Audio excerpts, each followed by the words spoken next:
Hey guys, welcome back to some more Raid. Today's video, we're going to be looking at the clan versus clan and showing you exactly how to maximize everything you're getting out of the tournaments. Also going to have a quick tip that somebody shared over on YouTube that I absolutely want to share with you. So right now within the tournaments, we are second within the Spider tournament. We have 2 days, 10 hours left, so we're set up pretty good. Already seeing we're at 881 points in here. We need 1650, and we are trying to get this piece of the shard to go ahead and do the fusion out of here. So we are definitely on pace. Now we still, again, do have 2 days left. In addition, with the events, we have the champion training event, started doing this, and this is through the regular grind.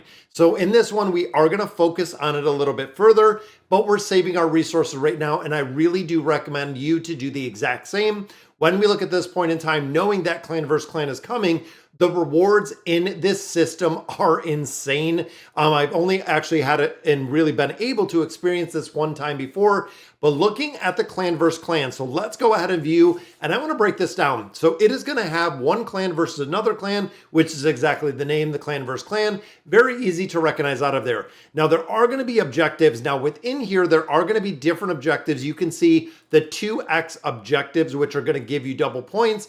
So right here, we have the clan objective, or the forge, we have the iron twins, and then we also do have the potion up here. So make sure to keep that in mind when you're doing the regular farming on the points that you are getting as a clan. Now the clan rewards are huge. When we start looking at chicken, when we look at energy, when you start getting a little bit further down here to XP, looking at 4-star chickens in here, even looking at some of these legendary artifacts, starting to get some of those void shards, and then of course, 5 or rank 5 chickens. If you can hit this milestone in the very top tier, you're talking 2 void shards in addition to the one you already got. You got some keys, you got some coins in here. These are the clan rewards, which means if you are not contributing to the clan, you are really net negative. You want to make sure that the points that you're achieving in this game and really in this game mode are at the maximum efficiency, which is the reason why I'll go ahead and I'll share with you in a minute. We're going to show you how to get more points. Now, of course, personal rewards, you can see, guys, 800, 800, that is 1,600, 2,400 stamina as you go through here. That is crazy. You start looking at the rewards you're getting out of a clan, then you're getting ancient shards, you're getting void shards. You are also picking up more void shards as well as sacred shards over here. And you are also getting some gilded medallions. Want to make sure for the milestones that you are hitting these milestones, you are getting the energy, and they are almost self-fulfilling. When you look at the points needed of the 60,000 to get the energy, once you do yield that 800 energy rate in here, you're going to have the ability to make a lot more progression, earning a lot more points because you already got that 800 energy going towards and filling into the clan rewards, which is awesome. Now objectives, you can see it kind of breaks it down a little bit further. We have all the members of the guildie, so you can kind of rank where you are. Also in really relationship to the other guild. I like this.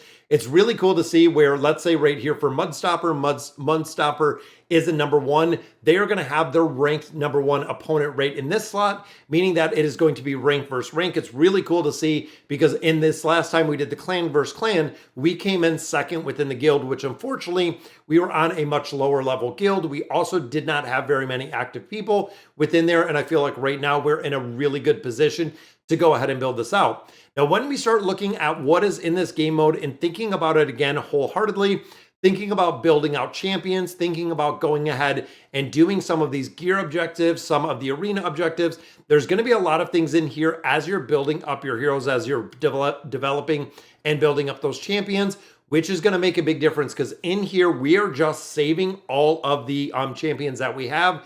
Not only for the hero build-up event, but also everything we're getting out of the spider right now. Knowing that the clan versus clan is coming, you save everything.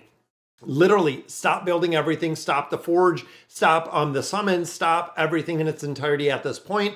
Knowing this game mode is coming and it is going to be imperative that you really max out. Now, one thing that I did note, champion training event, a player pointed this out today about your 4 stars. So when we start looking at the 4 stars, they said a very, very easy way to stockpile an incredible amount of points within this game mode itself was building these up to level 18. So using 2 of my brews or 3 of the brews, if I use 3 brews on a 4-star, they automatically go to level 18. And you can see when we start looking at building out and really stacking up the champion event is that if we're sitting on a 4-star and we're level upgrading, if I'm gaining 18 points on a 4-star or 18 levels on a 4-star times the 3 points, that is a lot. That is a lot of points that we are getting very, very quickly to go ahead and rank those up. Now, of course, we don't want to take them past 18. When it starts getting pretty much 16 to 18 or 18 plus, it is a lot more expensive to build those up. So when you think of, again, getting up the ranks and building these up, it is really a big snowball effect to building them out. But getting them to the 4 rank, getting them to the 5 rank is going to be a lot different because of the point grades in here. I'm making sure, again, that we are shooting for those 5,600 points. So if I continue building out a multitude of 4-stars, which is exactly what I'm doing, if you know bigger picture, if you've caught some of the videos, we are utilizing and we have been using the Guardian Ring. You can see we have 6 more hours, 26 of 40. Now, I started all of these champions. We have 5 champions that are 4-star champions. We started all 5 of them at level 18. As it sits right now, they're at 26. You'll also notice in the bottom, all of their timers are the exact same. This is important. I literally have one time and only one time that I have to go in here and level those up.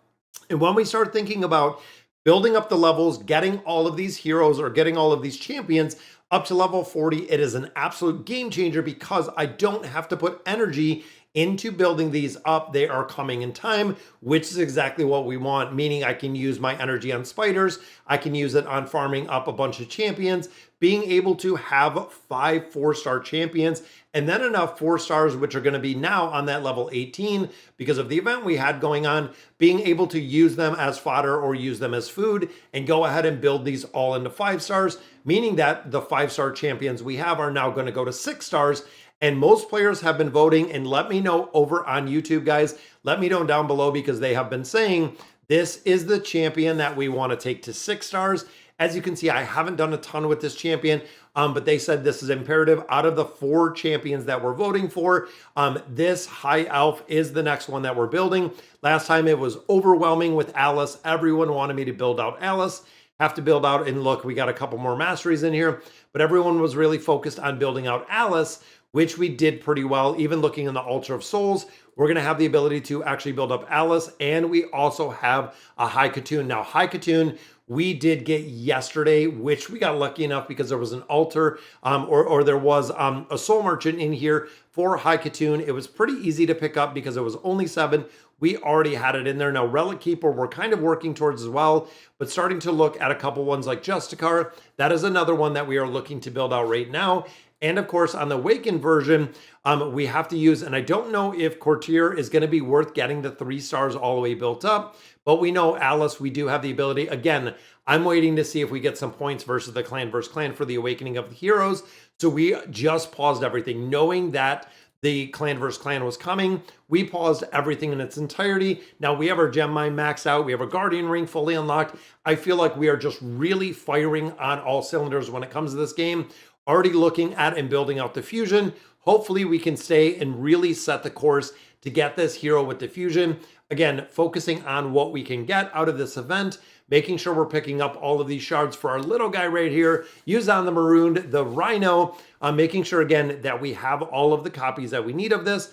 And we also have all of the requirements to add all 5 stars, which of course are going to be super expensive.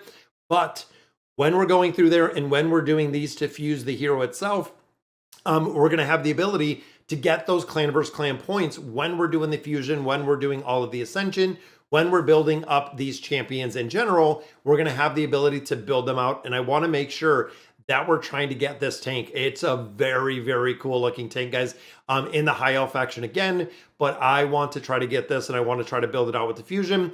Might not be the best thing to do earlier game just because it is a little bit more expensive, but honestly, being a free-to-play player, I want to go in here, see if we can get it, see if it's feasible, if it's possible, if we can get it with free to play. As we're kind of farming out the clan versus clan. We got a couple more stones in here. Mortal Soul Stones, again, we are saving those to get the perfect souls, but we are saving those for the event.